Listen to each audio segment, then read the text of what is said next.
So without further ado, time now for everyone's favorite segment of the week. It is time. It's time for a good old-fashioned Q&A, MMA fans. It's a good old-fashioned Q&A. Ladies and gentlemen, the moment has arrived. I just read someone in the chat say Tool Ariel is Helwani. bad. Live from the Box Studios Why in would you say that? New York City. Why would you repeat what they said? Oh, actually, he says Tool is dope. That means that's good, right? Depending on what generation you're from. Because here he is, Ariel Helwani. Has corrected me. Yes. The credit actually goes to the Overdogs podcast. What'd you say, the Underdogs? I could have sworn I said over, but I mean, we can always go back and check the tape. But Rick, 101% sure we said Underdogs. So yeah, proper accreditation. Thank you. There. Yeah, Overdogs. no, we're all about crediting people. That right there is akin to the credit under the initial tweet, what you just did. Yeah, I think that is. I tried to get you in the first tweet. You went with the happy punch. Shout out Mike Perry. Shout out Mac Malley. Yeah, all those guys. Well, Mike Perry will have something to say about it in the kitchen.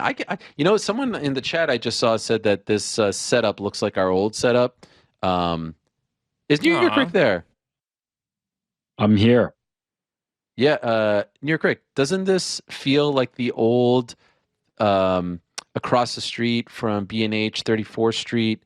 Like spaceship setup with the gray. Do you remember that? As soon as I saw you, I thought, yes, broom closet studio on 34th Street. It's also the angle. It's the angle of the shot as well that's contributing to it. Oh, there he is, New York Rick. How are you? So lovely to see you. I'm good. I love how you're watching. I'm watching the raw stream. He's been up for like 45 seconds. He did all the setup for you. New York Rick. I should be looking at the Zoom. My bad. It's so great. But yes, we're on the same page. We're on the same page for sure. Scale 1 to 10. Where and we can poll the room. Where's the FOMO levels right now? I mean, does anyone have major FOMO about us being here and you guys not? Or we'll start with you, New York Rick. Avoiding outlet fires and other things like that. So far, I'm at like a 3 out of 10 FOMO. But as the week goes on and there's a lot of action and excitement and fun and hangs, that's where it'll creep up. But right now, I'm just happy to have avoided the catastrophes that you also narrowly avoided. Yeah, I mean, on the flip side of that, I am looking out a window right now at beautiful rainy Manchester. If that changes things, I mean, we are right in the heart of the city. Just have to rub it in, huh? Yeah, Frank. I think Frank is feeling it. Yeah. What about you? Yeah, I'm heartbroken.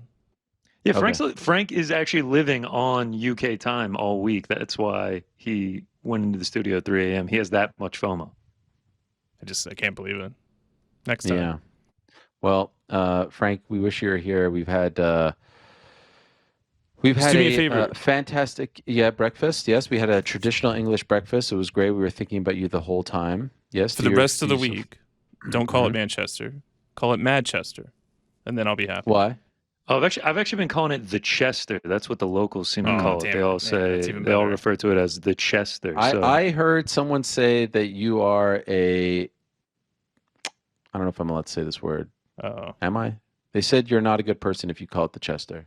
Wow. They like Treble City. That's what I've been told. I was mixing with the locals in my mini trips to the mall across the street today. Okay. Went several times. I was the Chester. I was boots on the ground, man, on the street, and every murmur I heard was great to be back in the Chester. All right. By the way, first time for you in Chester's on fire. The UK. This week. First time ever. It's amazing. I was so thrown off when we got in the car this morning. Driver on the right side. We almost got run over. Cars on the other side. I mean, there's been a lot there was a of trolley that came very close to eliminating us both. But that English breakfast was something else. English breakfast was great. I mean, we had the roasties. The roasties were my fantastic. God, you know yourself. The potatoes, guys. Sorry. We don't mean to rub it in, guys. It's just been so much fun.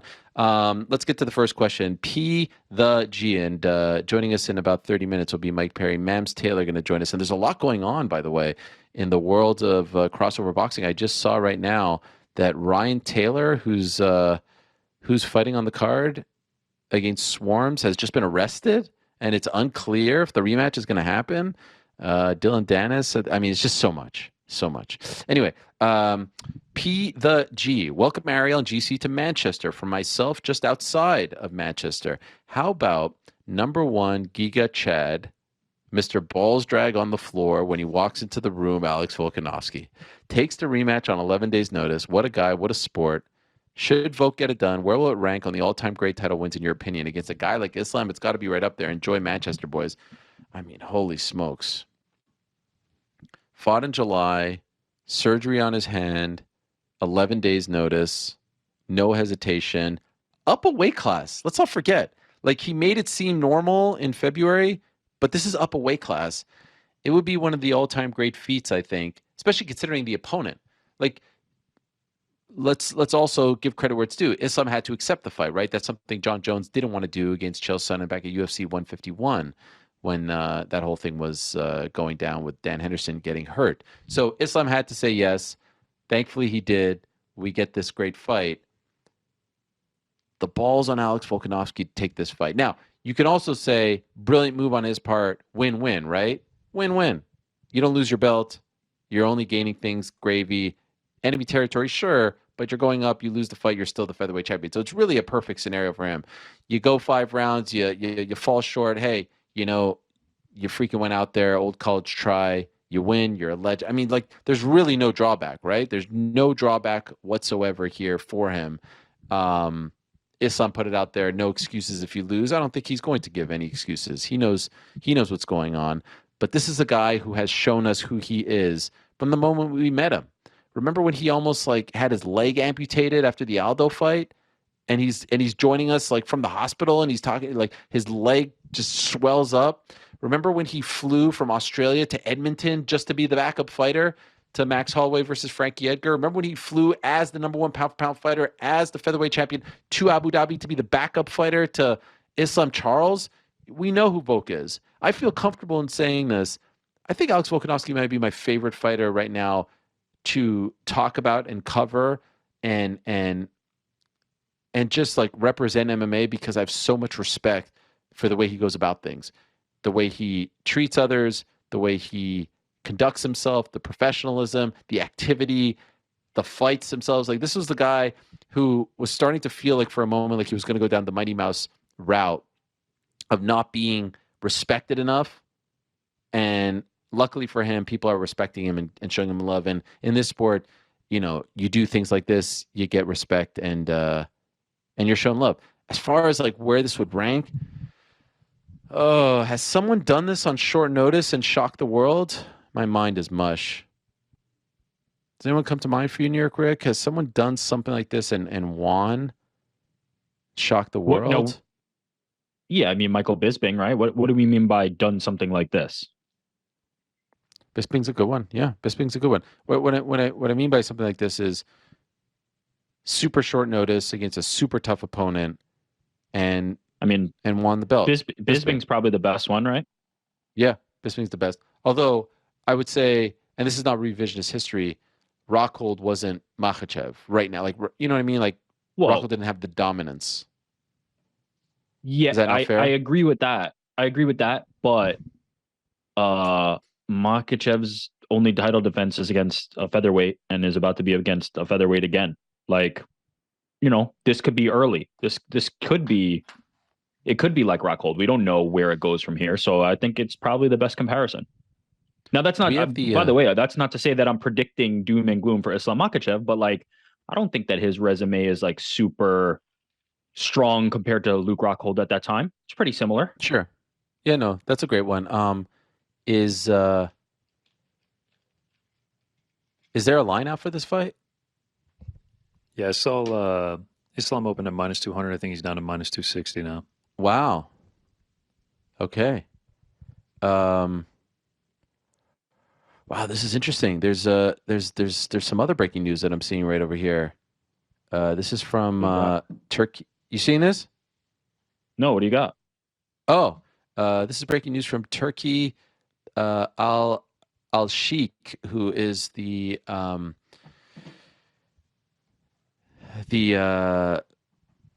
don't know what's the proper way. They refer to him as His Excellency out of Saudi Arabia. He where are you going, GC? Oh, okay. He has just announced on Twitter, I'm seeing, he's the one responsible for bringing the boxing to Saudi Arabia, for bringing the WWE to Saudi Arabia. For the first time in the kingdom, a historical exceptional night with Riyadh season on the 2nd of March, a UFC fight night in collaboration with Riyadh season. UFC coming to Saudi Arabia, which I think a lot of people, I think a lot of people didn't expect that because of their relationship with Abu Dhabi. This has just become a show where we talk about Middle East politics. But that is pretty wild. And WWE has just reposted this. Did you not see this? Because he posted this like 30 minutes ago. Has no one picked up on this? I did not see that. No, I think now that you've mentioned it, I'm starting to see it. But yeah, it is definitely interesting. To your point, the relationship with Abu Dhabi, I wouldn't have expected that, but it seems like, I mean, there's definitely no shortage of UFC events. So there is opportunity to satisfy all. I mean, this is huge because I think a lot of people, and a lot of people were saying that the PFL being in business with Saudi Arabia was going to be like a huge development in their battle to, be the number 2 or to challenge UFC, whatever. And now we see that the UFC has a relationship with Saudi Arabia as well. This is the press release. As part of its thrilling activities, Riyadh season will host a UFC fight night in collaboration with the UFC, the world's premier mixed martial arts organization. On Saturday, March 2nd, 2024, the event will feature a variety of UFC's most successful and internationally known fighters. UFC CEO Dana White will announce participating athletes in the coming months. And of course, UFC is owned by Endeavor, who own WWE now in large part, and they have a relationship of several years with Saudi Arabia as well. So it seemed like perhaps a natural that relationship would extend to the UFC. So very interesting times in the world of combat sports. Let's keep it going. Iman O'Keefe. Hey, Ariel and crew. Who would you rank as Bellator's greatest ever fighter based on fights inside Bellator only? Wow.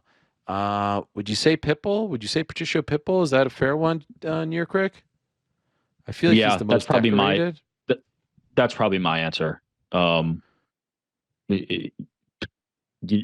He's just been there for such a long stretch and accomplished everything you can for the promotion. He's who, if you close your eyes and say Bellator, he's the fighter that comes to mind. He's the one that I think of for sure. Yeah.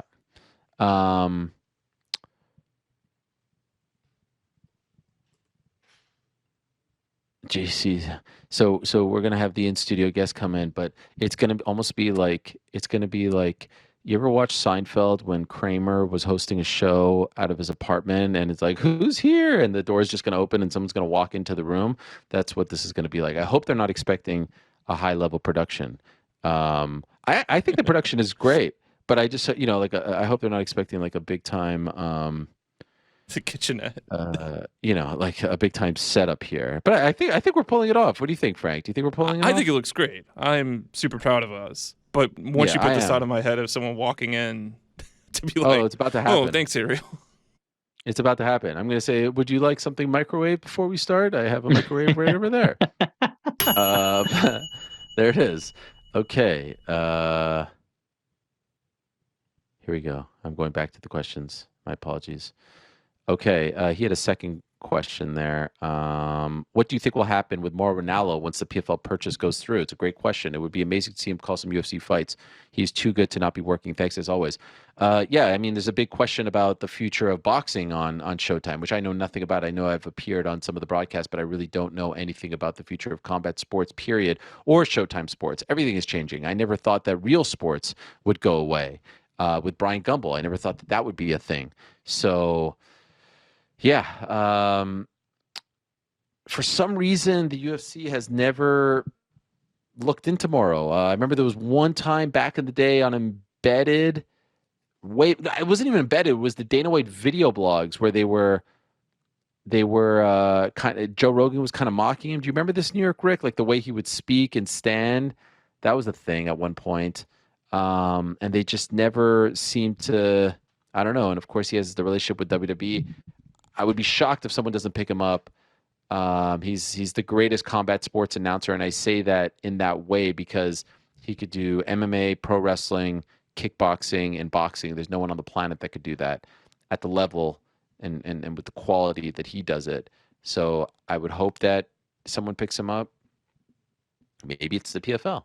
Why not? Why can't he go over there? Although the PFL has a great team too. I really like their team. Sean O'Connell does a great job as a play-by-play guy and doesn't get enough credit, in my opinion, from going from an athlete to a play-by-play guy. Most athletes go from athlete to color analyst. He goes from athlete to play-by-play guy. That's absurd. That's like extremely rare. Pat Summerall did it as a kicker for the Giants and became a great play-by-play man in football.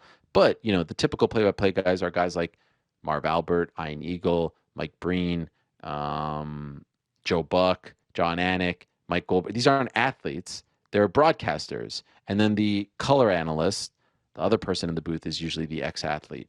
So, yeah, he's incredible. Sean O'Connell's incredible. So we'll see. We'll see what happens. You know, could it be the UFC? Sure, but they've never really shown great interest for whatever reason. That would have to be a question for them. Greetings, Ariel and crew. Welcome to our shores once again. Thank you, Kai. My question pertains to UFC 300. You've repeatedly said that they don't need to stack the deck and should use Conor McGregor on 299 or 301. Conor McGregor, by the way, showing us on Twitter today that he has received a message from USADA welcoming him back into the pool. So that is very promising. My question is, why is 300 such a guaranteed pay-per-view drop? They don't stack the deck. How would that cross over to mainstream public buys? Just because it's an anniversary show. Personally, I think they need Conor to tip it over into the million-plus range, similar to how they booked 200 with a stack card and the return of Brock. Much love, and hope the UK trip is a good one.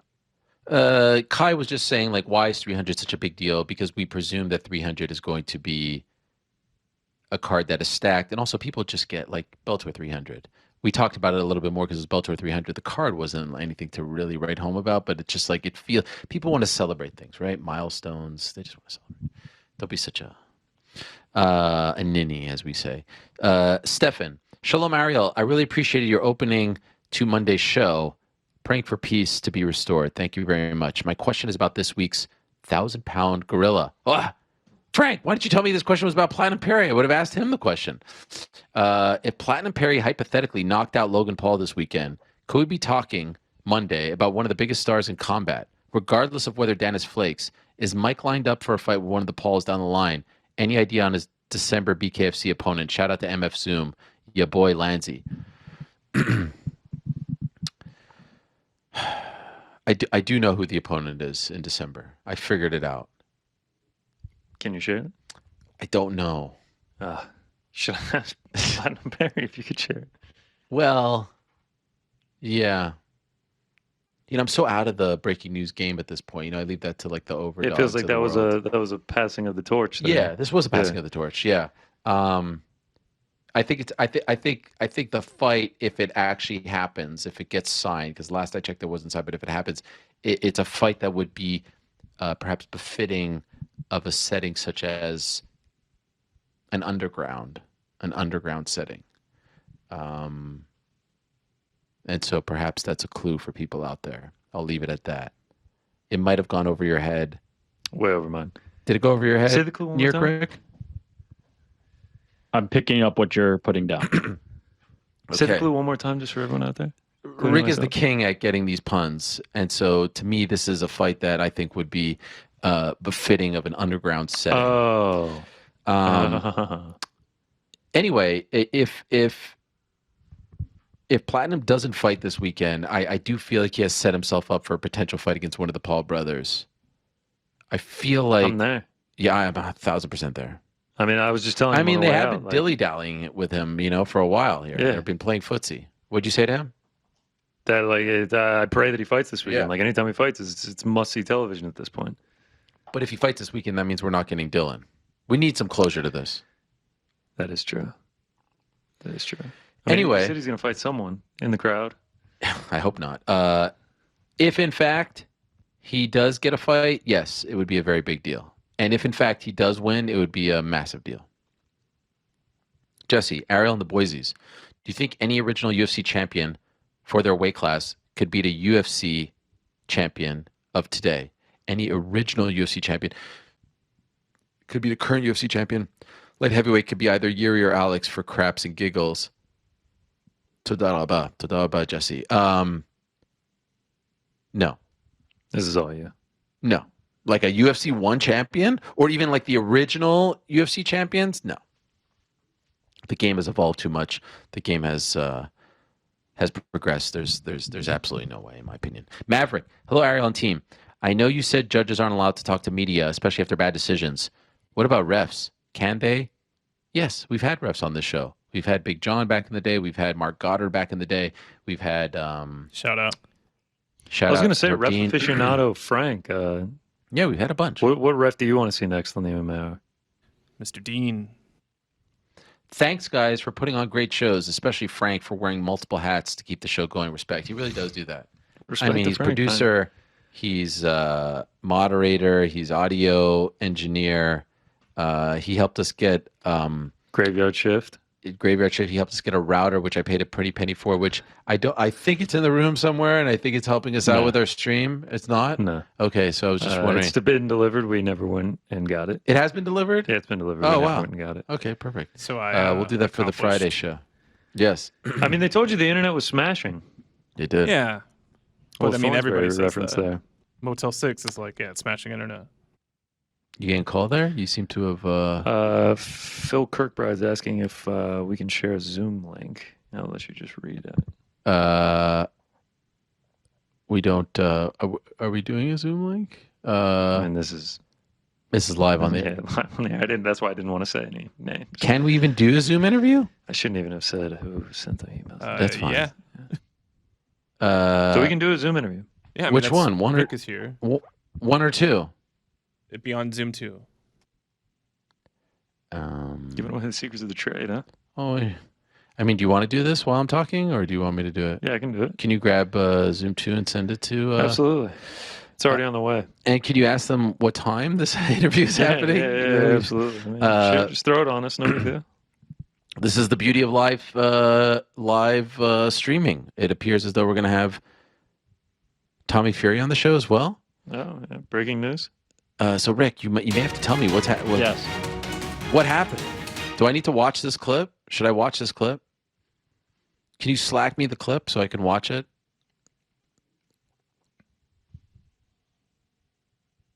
Are you still there?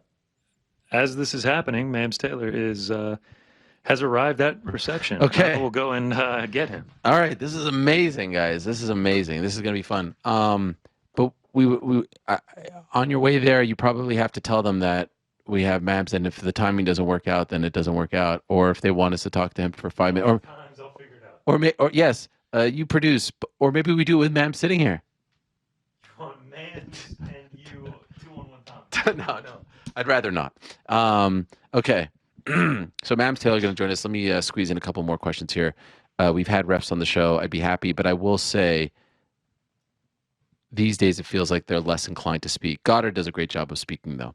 Happy Wednesday, Ariel and crew from Cole. Last week, Dana said they're considering ranking expansion from 15 to 20. I think that's silly. What are your thoughts on this? That's just another way to promote a fight and say, oh, we've got 18 against 19. Like, come on, what are we doing here? It should have always been 10. 15 is silly, in my opinion. Will it help fans recognize more fighters this way? Is it to make Apex cards seem more meaningful with fighters? Yes, it's absolutely a way to just say guy with a number next to his name is fighting guy with a number next to his name, or woman with a number next to her name is fighting woman with a number next to her name. It's not exactly anything that really like does an 18 next to someone's name get you more excited? Really? To me, top 10. There's a distinction there. There's an honor there. It tells you that this person is a big deal. 18, 19, I feel like we're stretching. Irish Tuna, some months ago, you talked about passing on several good qualities to your son, but also that you passed on your anxiety. As a father, is there anything you specifically teach your son in terms of dealing with anxiety from ways that you've learned? That's a great question. In particular to my middle son, Walter, and my daughter, I see some qualities, and maybe not the best ones from me, being passed on to them.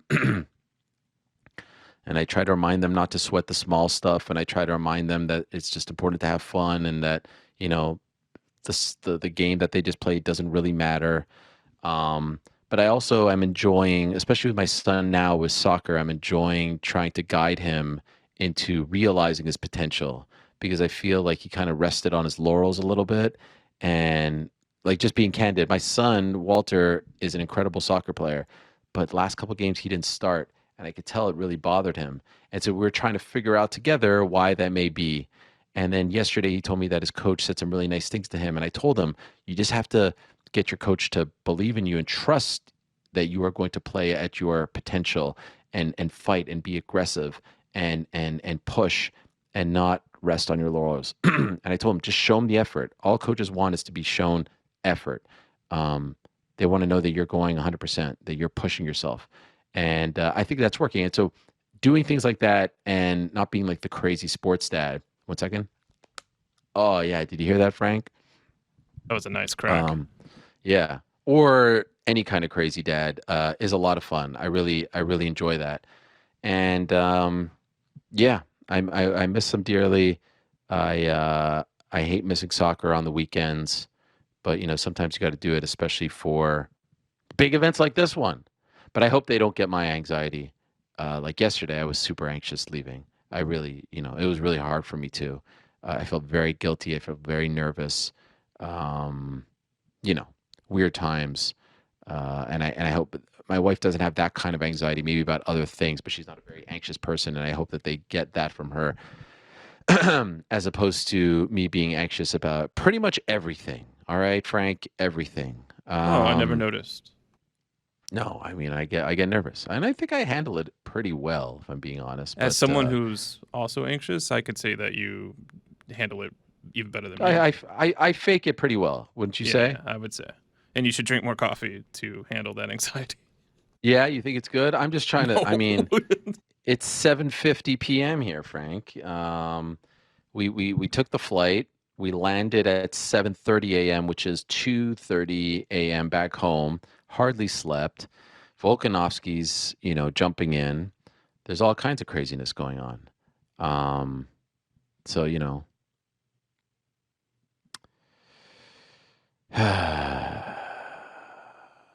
oh yeah, people are talking about my my cracking. I sometimes like tune into these Twitter Spaces things. And Twitter Spaces is a big thing in the crossover boxing world. And sometimes Mams comes on these things and people go crazy about some of the things that he says. So I wonder, is this going to be like one of those Twitter Spaces? Can we alert the masses? Who do we need to tell about this? Everyone. So New York Rick, so there was a fight, right? People got punched in the face? Jumped off. Oh, is that why he didn't answer me? Is it because of the fight? Let me see if I can watch this real quick. Should I?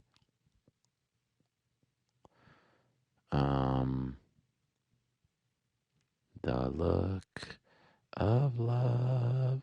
Okay, so I'm seeing something here. It's a bit of a bird's eye view. I'm going to do a little play-by-play for you guys. I see Tommy. Very easy to point him out.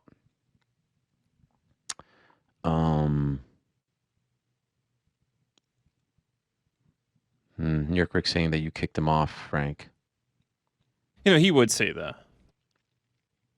Okay, so I'm seeing more stuff happening here and not a lot of activity. Oh, I guess it's from the top. Oh, I see here. So KSI, I wasn't looking up there. KSI is on the balcony and he's talking to Tommy while I think he's getting. Is this going to happen tomorrow when I'm at the press conference? Is there going to be like people fight? Like I don't have the stomach for all of this, okay? I'm all about peace and love, peace and love. I don't have the stomach for this type of activity. This is craziness. Do you feel like these guys, because they come from the influencer world, do you feel like they always have to make a moment, make a scene? Do you think that's part of the problem? Absolutely. Or is that part of... Yeah? Was that rhetorical, by the way? I'm sorry. No, I was actually asking you. Yeah, I think that they turn it up to 11. It's entertainment, which, as a newcomer to the combat world, it's fun. But, now I see a bottle being thrown. Okay, this is a long clip. Oh, here's John Fury. I see him. Okay, I see this.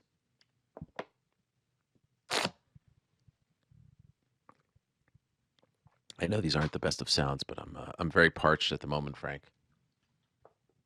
You do your thing. Okay. Yeah, there's a lot going on. I mean, we're live. Okay, we're live. All right, we're live, everyone. Things are happening. I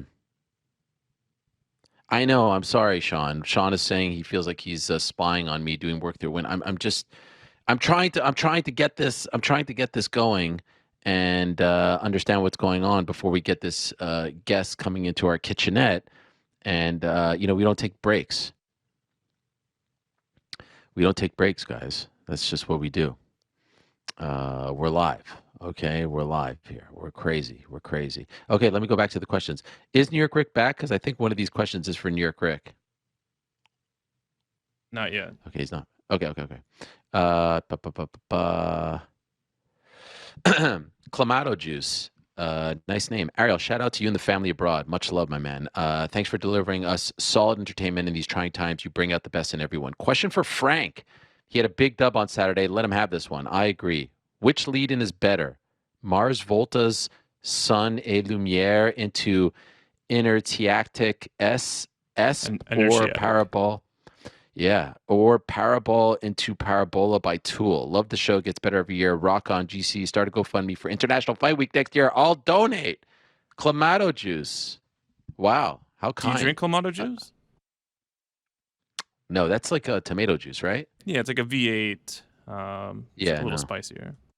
It's very kind of him. I don't know what he was saying, but please answer that if you can. Yeah, I'll explain real quick. He's referring to songs on albums that lead into another song, and like they just get goosebumps on your arms. Like this is a great break or whatever. To answer his question, Parabol going into Parabola, can't beat that. But it's a good question. It had to go on the list. I appreciate it. Clamato. Okay. That's it. All right.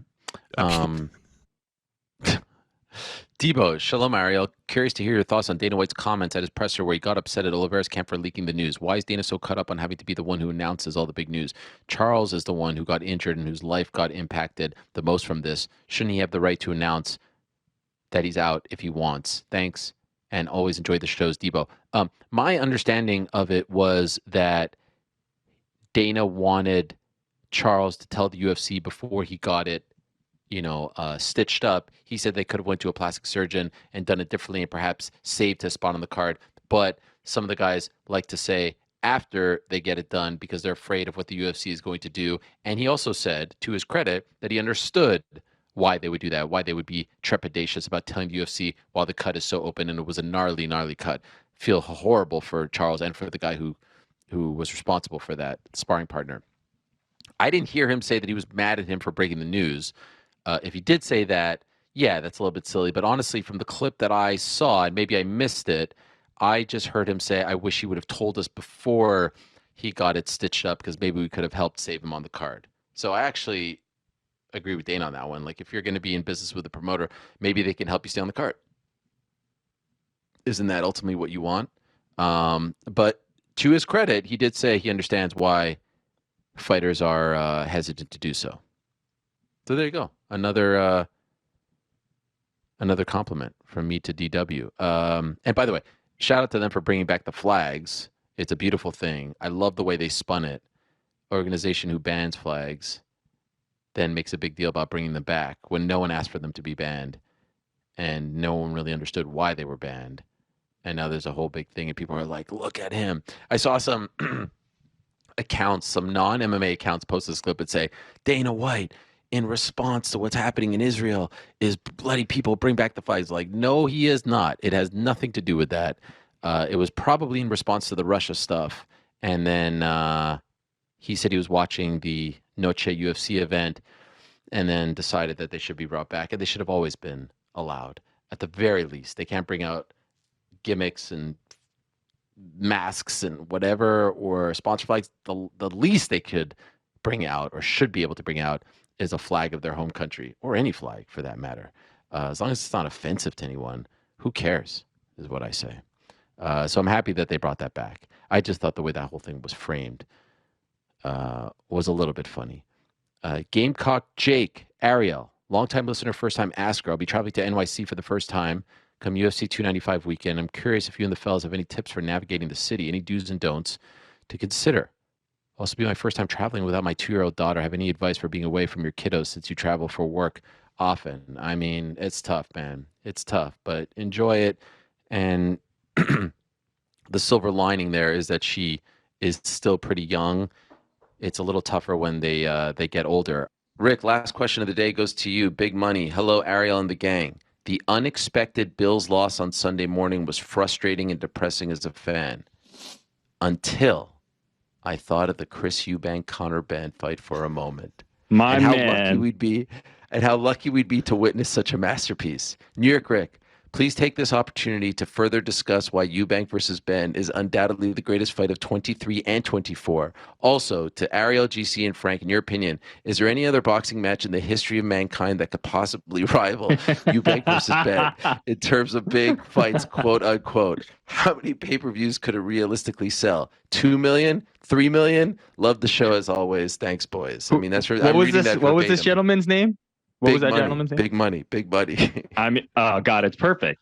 Honestly, couldn't have said it better myself. Congratulations on the best question submission in a long time. I mean, what more do I need to say? You're already on the wave. Hopefully the rest of them get there with us. Ariel and GC and them are still a little bit behind, and that's okay. When Eddie comes calling and needs some people to promote this fight, just call me up. Leave the other non-believers behind. Just let me get out in front of that. Earlier today, it seemed like Eddie was talking about that it's getting close for December. And obviously that piqued my interest and I got excited. I'd say the biggest news in the last, 24, 48 hours for sure, in the combat sports space. So yeah, let's do it. We're on our way and I'm ready. Sign me up. December. I'm not going to say yet I'll be there, but the thought of going there is already in my mind and figuring out how to be a part of this. Thanks for watching. We appreciate it very much. Hey, if you like this video, give us the old thumbs up. Subscribe as well. You can get many more of these videos on the channel, so please do that. We would love you forever if you did so.